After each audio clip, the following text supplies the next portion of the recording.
Hello everybody, this is Elias with Age Tech Support, and today I wanted to do a quick follow-up video to the previous video that I did on Outlook and the email and getting spam.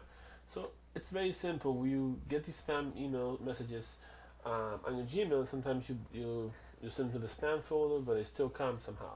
So with this tutorial, I'm going to show you how to actually block them so that you don't receive them anymore. So it's very simple, and the first thing you're going to need to do is you want to get the email address from where it's coming from. In this case, I'm using Patch, it's a local newspaper here in Massachusetts.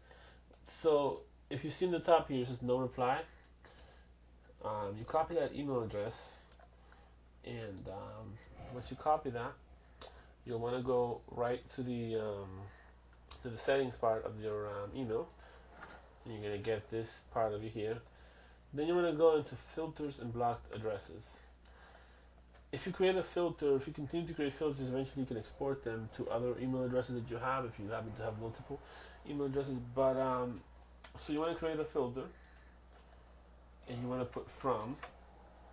If you know the subject that they say, if you know this, you definitely want to enter it, but in case you don't know it, that's okay. You put in the email address that is coming to, which is in this case my email address.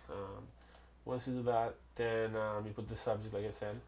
You can also put keywords to things. So if you put Patch, which is what the company that's been sending, or the newspaper that's been sending me these emails, then you create a filter.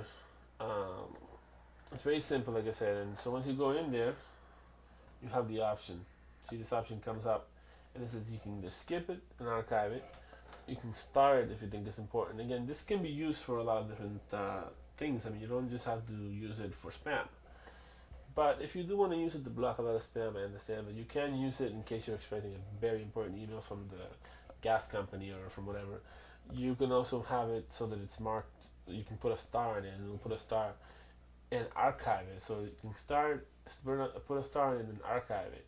If it's a bill that you receive and you have auto pay, but you want to take a look at it from time to time to make sure that everything's being paid correctly or whatever, this is a good way to do it. You can actually star it and archive it.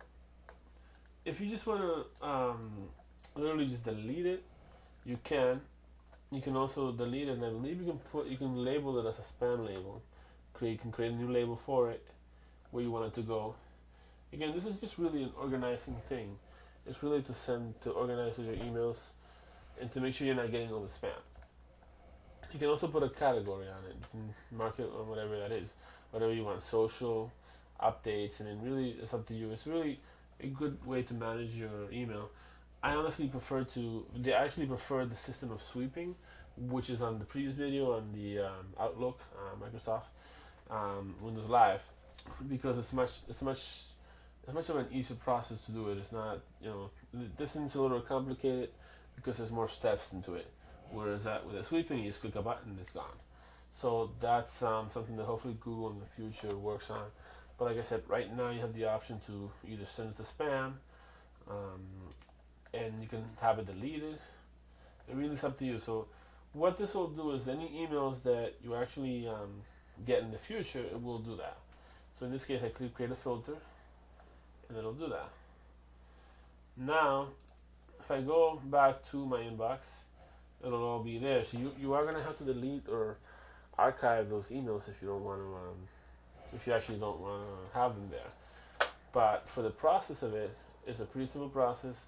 And you go to settings, you go to filters, and as you can see, you can actually see the filter here that I created. So do this, delete it, never send it to spam. See? And you can actually fill this whole page with different email or different people that are sending you these emails, different email addresses, different subjects. It really is all up to you and how much spam you're getting. If you really want to get serious of making sure that you're not getting all the spam, this is the best way to go about it. You can send the emails to spam, but after a while, they're gonna still come back. I've had that happen to me many times. Signing off. This is Elias. Take care, everybody.